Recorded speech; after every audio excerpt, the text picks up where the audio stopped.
Antologi Pembacaan Firman Tuhan yang Maha Kuasa.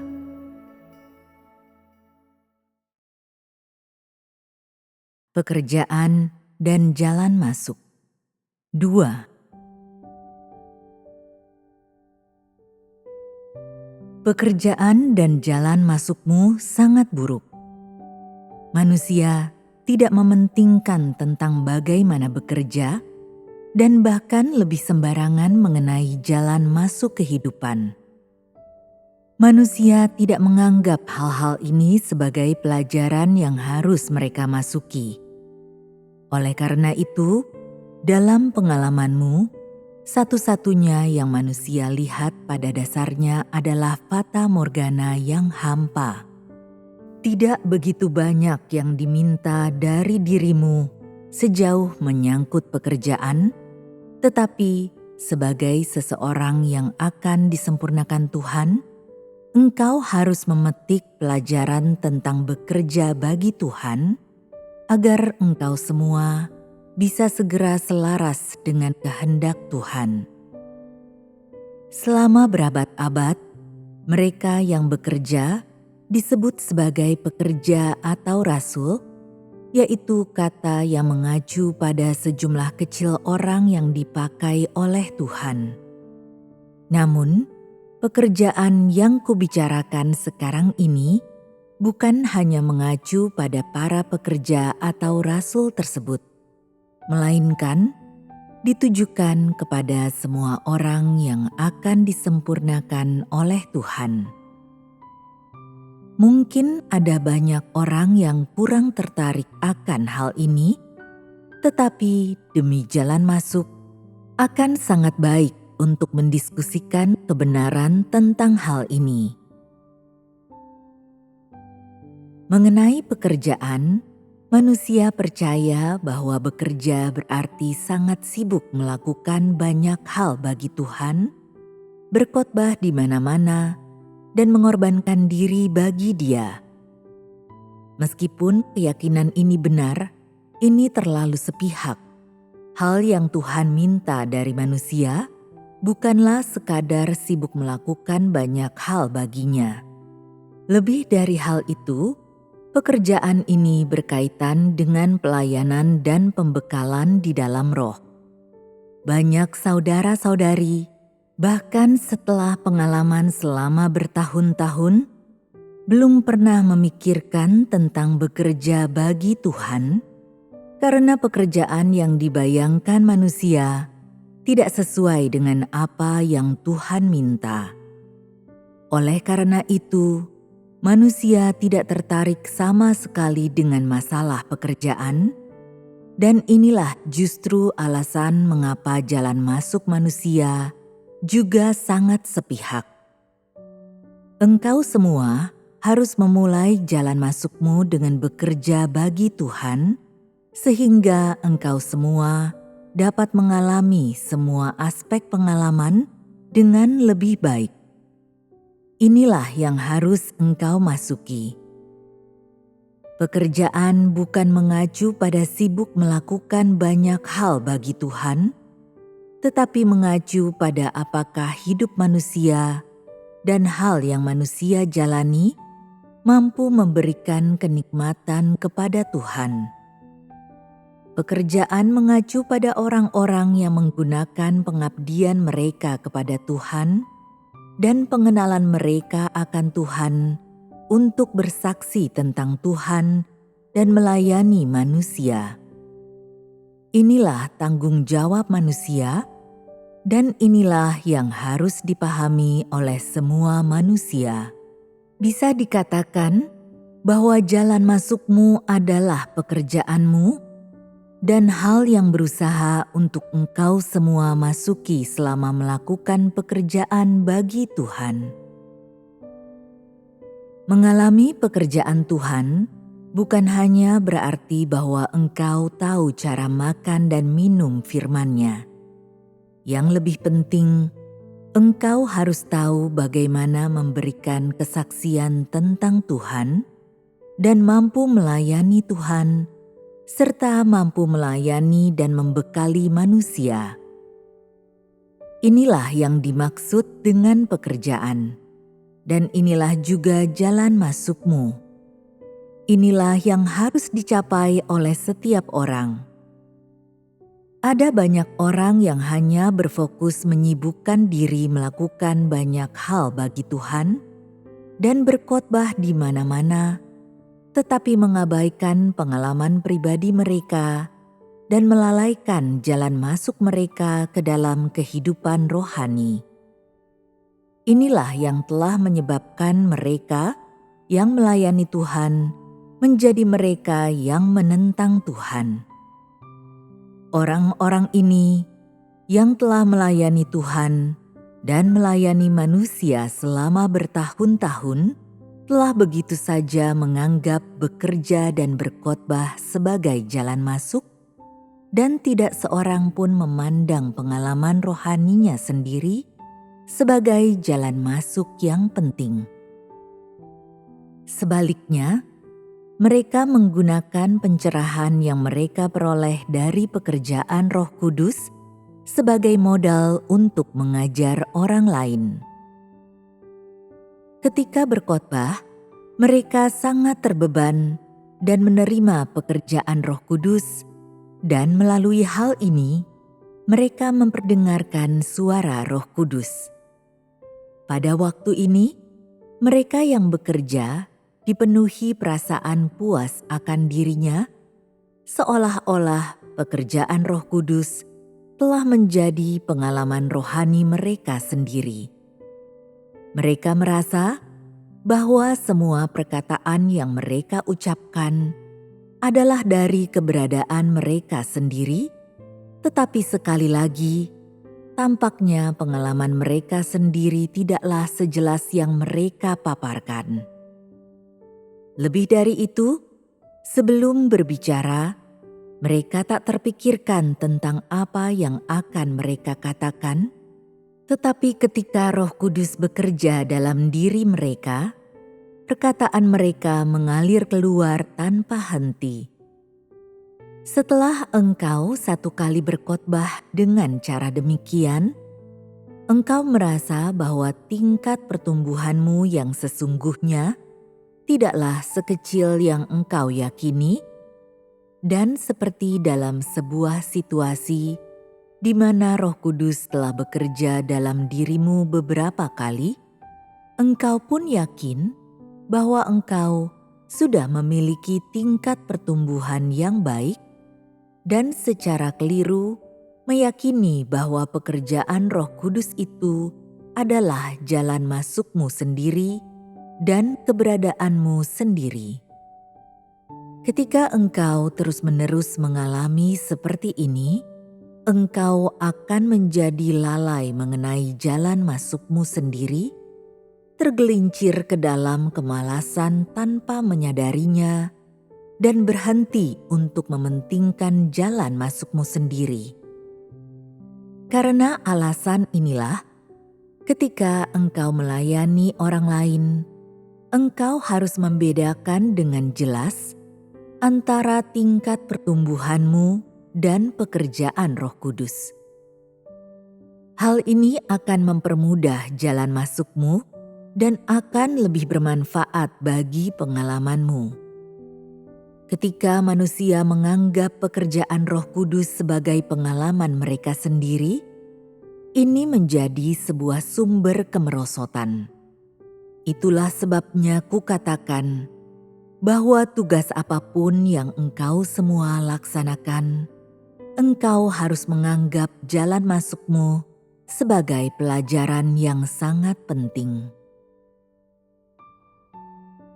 Orang bekerja untuk memenuhi kehendak Tuhan, untuk membawa semua orang yang berkenan di hati Tuhan ke hadapannya, untuk membawa manusia kepada Tuhan, dan untuk memperkenalkan pekerjaan Roh Kudus serta bimbingan Tuhan kepada manusia, dan dengan cara demikian menyempurnakan buah-buah pekerjaan Tuhan. Oleh karena itu, sangat penting untuk engkau semua benar-benar memahami tentang hakikat dari pekerjaan. Sebagai orang yang dipakai Tuhan, semua orang layak bekerja bagi Tuhan. Artinya, semua orang memiliki kesempatan untuk dipakai oleh Roh Kudus. Namun, ada satu hal yang harus engkau semua sadari. Ketika manusia melakukan pekerjaan yang diamanatkan Tuhan, manusia telah diberi kesempatan untuk dipakai oleh Tuhan. Tetapi apa yang dikatakan dan diketahui manusia bukan seluruhnya merupakan tingkat pertumbuhan manusia. Satu-satunya yang dapat engkau semua lakukan adalah mengetahui dengan lebih baik kekuranganmu sendiri selama melakukan pekerjaanmu dan mulai menerima pencerahan yang lebih besar dari Roh Kudus. Dengan cara ini, engkau semua akan dimampukan untuk memperoleh jalan masuk yang lebih baik dalam melakukan pekerjaanmu.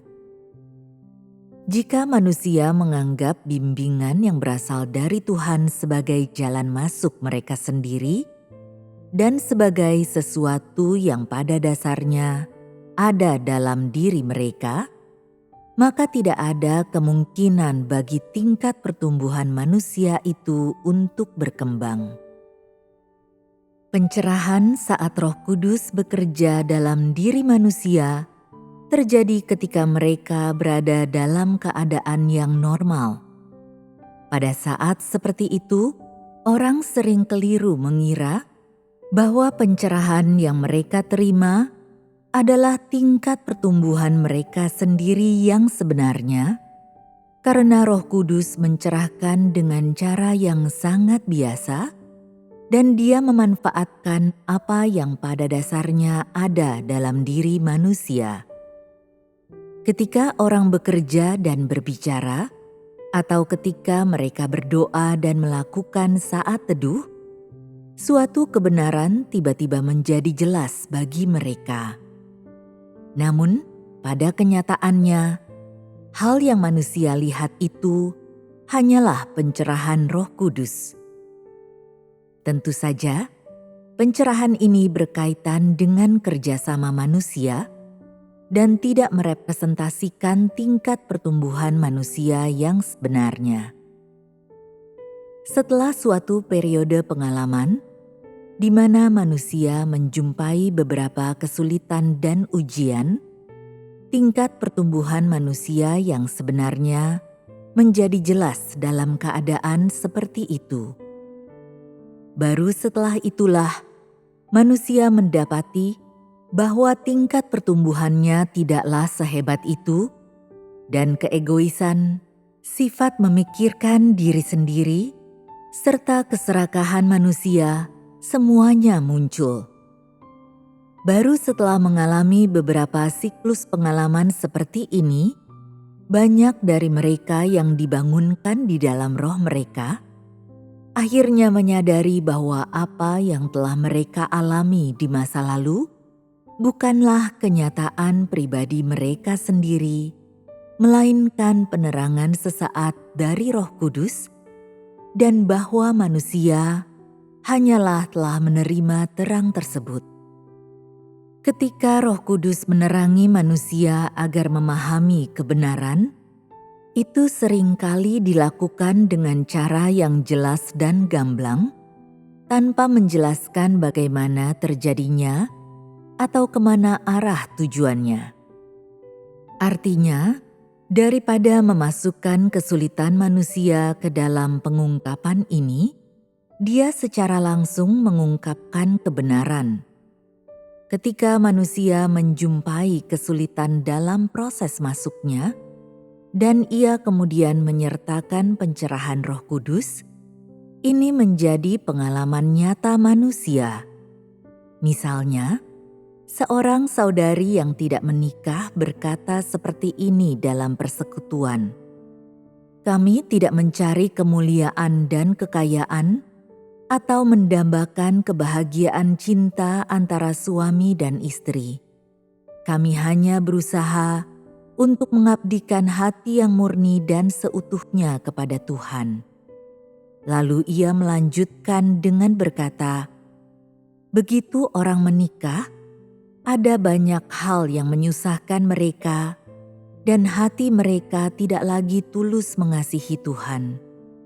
Hati mereka selalu disibukkan dengan keluarga dan pasangan mereka, sehingga dunia batin mereka menjadi jauh lebih rumit." Saat ia berbicara, seolah-olah perkataan yang keluar dari mulutnya adalah hal yang ia pikirkan dalam hatinya.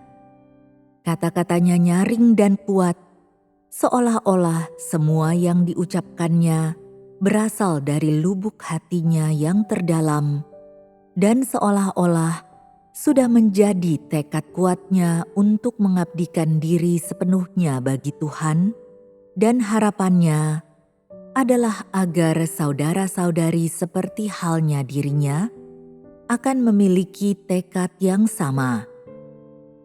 Dapat dikatakan bahwa perasaan bertekadmu dan perasaan tergerakmu pada saat ini sepenuhnya berasal dari pekerjaan Roh Kudus. Ketika metode pekerjaan Tuhan berubah, umurmu sudah bertambah beberapa tahun. Engkau melihat bahwa semua teman sekelas dan teman-teman yang seusia denganmu sudah bersuami, atau engkau mendengar bahwa setelah si ini atau si itu sudah menikah, suaminya membawanya untuk hidup di kota dan dia mendapat pekerjaan di sana. Ketika engkau bertemu dengannya, hatimu mulai merasa iri, melihat betapa ia sangat memesona dan penuh percaya diri dari ujung kepala hingga ujung kaki, dan ketika berbicara denganmu, ia memiliki gaya orang kota, tak tersisa sedikit pun ciri-ciri orang dusun pada dirinya. Melihat hal ini, membangkitkan perasaan-perasaan tertentu dalam dirimu. Engkau yang selama ini telah mengorbankan dirimu bagi Tuhan, tidak memiliki keluarga atau karir, dan engkau telah menanggung banyak penanganan, telah lama berselang sejak engkau memasuki usia setengah baya, dan masa mudamu telah lama berlalu, seolah-olah engkau sedang bermimpi. Sekarang, setelah melalui seluruh perjalanan hingga saat ini, engkau tidak tahu harus menetap di mana. Pada saat inilah, engkau masuk ke dalam suatu pusaran pikiran, seolah-olah engkau telah kehilangan akal. Sendirian dan tak bisa tidur nyenyak, berbaring dalam keadaan terjaga sepanjang malam, tanpa disadari, engkau mulai berpikir tentang tekad dan janji setiamu kepada Tuhan, dan mengapa, meskipun telah bertekad demikian, engkau terpuruk dalam kondisi yang begitu menyedihkan? Tanpa sadar, engkau meneteskan air mata dalam senyap dan merasakan kepedihan yang mengiris hati. Saat datang ke hadapan Tuhan untuk berdoa, engkau mengingat di hari-hari engkau bersama dengan Tuhan, betapa dekat dan tak terpisahkannya dirimu dengan Tuhan. Adegan demi adegan bermunculan di depan matamu, dan janji yang engkau ikrarkan di hari itu bergema sekali lagi di telingamu. Bukankah Tuhan satu-satunya sahabat karibku?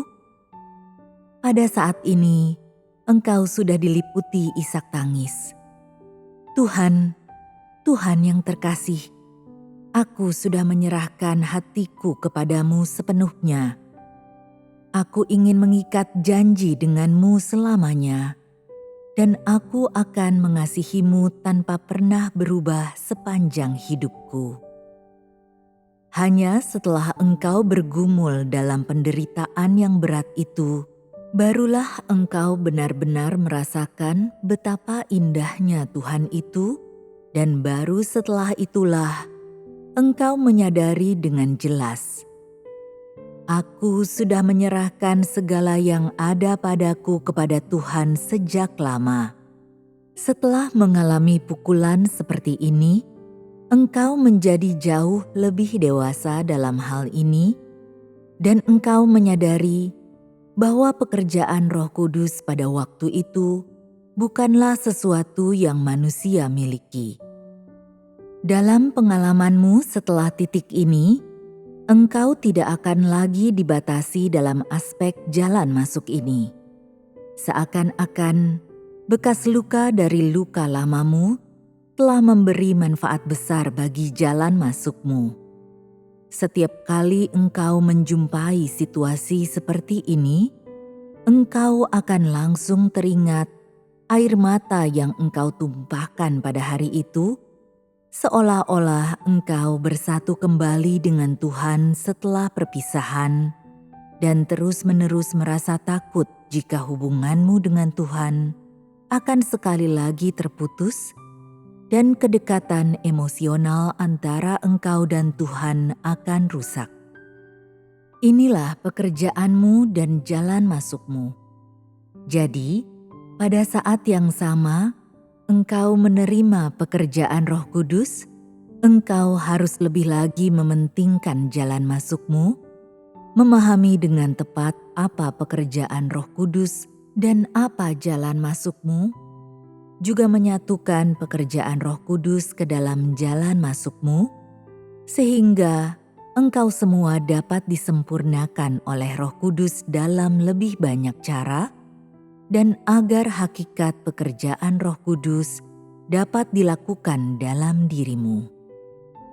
Dalam perjalananmu mengalami pekerjaan Roh Kudus, engkau akan mulai mengenal Roh Kudus, juga dirimu sendiri, dan terlebih dari itu, di tengah entah berapa banyak peristiwa penderitaan yang berat, engkau akan mengambangkan hubungan yang normal dengan Tuhan, dan hubungan antara engkau dan Tuhan akan semakin dekat hari demi hari. Setelah begitu banyak peristiwa pemangkasan dan pemurnian, engkau akan mengembangkan kasih yang sejati kepada Tuhan. Itulah sebabnya engkau semua harus menyadari bahwa penderitaan, pukulan, dan kesengsaraan tidak perlu ditakuti. Yang menakutkan adalah hanya memiliki pekerjaan Roh Kudus, tetapi tidak memiliki jalan masukmu. Ketika tiba saatnya pekerjaan Tuhan selesai, engkau akan berjerih payah dengan sia-sia. Meskipun engkau mengalami pekerjaan Tuhan, engkau tidak akan mengenal Roh Kudus atau memiliki jalan masukmu sendiri. Pencerahan melalui bekerjanya Roh Kudus dalam diri manusia bukanlah untuk menopang hasrat manusia, tetapi untuk membuka jalan masuk bagi manusia, serta untuk memungkinkan manusia mulai mengenal Roh Kudus, dan dari titik ini mengembangkan hati yang penuh rasa hormat dan pemujaan terhadap Tuhan.